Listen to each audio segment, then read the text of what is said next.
Parmi les choses que nous enseigne le mois de Ramadan aussi, il y a le sabr, la patience. Et le jeûne du mois de Ramadan comprend la patience dans son entièreté. Car la patience, les musulmans, les savants musulmans, la classe en combien de catégories? 3. Patienter afin d'obéir à Allah. Et patienter pour ne pas désobéir à Allah. Et patienter sur la destinée d'Allah, sur ce qu'Allah a destiné. Quand tu jeûnes le mois de Ramadan, tu complètes ces 3 catégories de patience. Ces 3 catégories de patience, tu les retrouves là-dedans. Patienter pour obéir à Allah, comment? Où tu trouves cela? Tu dois patienter afin de jeûner.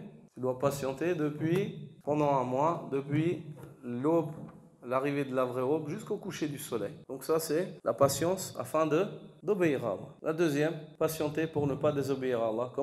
Où tu trouves ça dans le jeûne? Tu dois patienter afin de ne pas désobéir à Allah, pour ne pas manger, ne pas boire, ne pas rompre, ne pas entretenir des relations ou ne pas proférer des paroles qui peuvent nuire à ton jeûne, même si cela est interdit en tout temps et toute heure, mais d'autant plus lorsque tu es en train de construire une chose noble comme le siyam.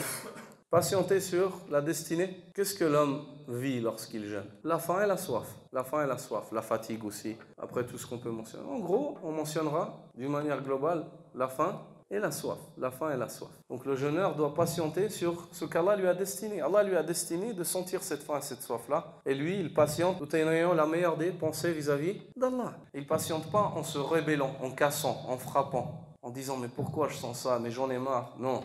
Il patiente noblement en disant Alhamdulillah, patiente en invoquant Allah Azzawajal, en attendant modestement que Allah Azzawajal le libère de cette douleur. Le libère de cette douleur. C'est une éducation, ça. Ça, dans la vie, par rapport aux épreuves, c'est une éducation. Le Ramadan, il vient t'éduquer afin que quand sort le Ramadan, quand tu as des épreuves qui t'arrivent sur le bout du nez, tu apprennes à attendre le faraj, à attendre qu'Allah Azzawajal te libère modestement et attendre, faire preuve de patience noblement. Le prophète sallallahu alayhi wa sallam mentionne que parmi les épreuves par lesquelles sera éprouvé le jeûneur, il y a la faim et la soif. Il dit rubba sa'imin hadduhu min siyamihi al-ju' wal-'atash. Il se peut qu'un homme n'obtienne de son jeûne que l'ibtila, du ju' et du 'atash, que l'épreuve, que le fait de sentir la faim et la soif. Donc le Ramadan nous enseigne la patience.